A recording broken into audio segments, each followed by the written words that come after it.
உங்க குடும்பத்தையும் உங்களுடைய கையின் பிரயாசங்களையும் உங்களுடைய வருமானங்களையும் ஆண்டவர் ஆசீர்வதித்து நிரம்பி வழிகிற பாத்திரமாய் ஆண்டவர் மாற்றுவேன் என்று கர்த்தர் வாக்கு கொடுக்கிறார். நம்புறவர்கள் கரங்களை தட்டி ஆண்டவருக்கு மகிமை, முழு பலத்தோடு மகிமை. ஹல்லேலூயா, ஹல்லேலூயா. யார் வேதத்துல ஆண்டவர் அன்னாளை குறித்து வேதம் சொல்லுகிறது. அன்னாள் ஒரு வெறுமையான ஒரு பாத்திரமாய் இருக்கிறாள். அவங்களுக்குள்ள ரொம்ப குறைவு இருக்கிறது. ஆனால் அந்த வெறுமையான அன்னாளுடைய வாழ்க்கையை ஆண்டவர் நிறைவான வாழ்க்கையாய் கர்த்தர் மாற்றினார். இப்படியே நீங்க வாசிக்கும் போது வேதம் சொல்லுது, ஜனங்கள் சீடர்கள் கொண்டு போன படகு வெறுமையான படகா இருந்தது.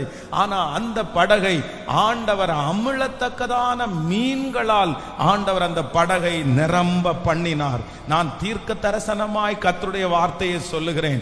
உங்களுடைய யாருடைய படகெல்லாம் வெறுமையா இருக்கிறதோ, யாருடைய வாழ்க்கையெல்லாம் வெறுமையா இருக்கிறதோ, அந்த வெறுமையை கர்த்தர் இந்த வாரம் முடிகிறதற்குள்ள அந்த வெறுமையை கர்த்தர் போக்குவாராக. அது ஒரு நிரம்பி வழிகிற பாத்திரமாய் மாற போகிறது. உங்க வெறுமையை மாற்றுகிற கர்த்தர் நம்மோடு கூட அவர் இருக்கிறார். ஹல்லேலூயா. வெறுமையானவைகளை நிரம்ப பண்ணுகிறவர் நம்முடைய கர்த்தர். நம்முடைய கர்த்தர் அவருக்கு காலியாய் இருக்கிற பாத்திரத்தை நிரம்ப பண்ணுகிறவர் தேவனாகிய கர்த்தர்.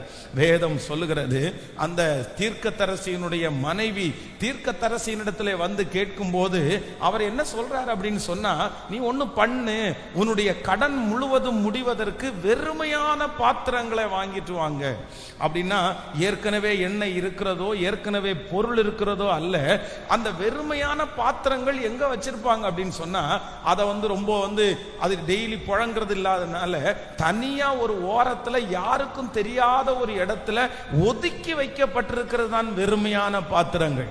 ஆனா ஆண்டவருடைய வார்த்தை வருகிறது, அந்த ஸ்திரீயை பார்த்து, நீ அநேகம் வெறும் பாத்திரங்களை வாங்கி கொண்டு உன்னுடைய வீட்டிலே வரிசையாக அடுக்கி வைத்து அந்த வெறும் பாத்திரத்தில் கர்த்தர் வாக்கு கொடுத்தபடி அந்த எண்ணெயை ஊற்றும் போது வேதம் சொல்லுகிறது, அந்த வெறும் பாத்திரங்கள் எல்லாம் எண்ணெயினால் நிரம்பினது. நான் விசுவாசிக்கிறேன், ஆண்டவர் இன்றைக்கு உங்களை பார்த்து கர்த்தர் வாக்கு கொடுக்கிறார். அந்த ஸ்திரீயினுடைய வீட்டிலே வெறுமையான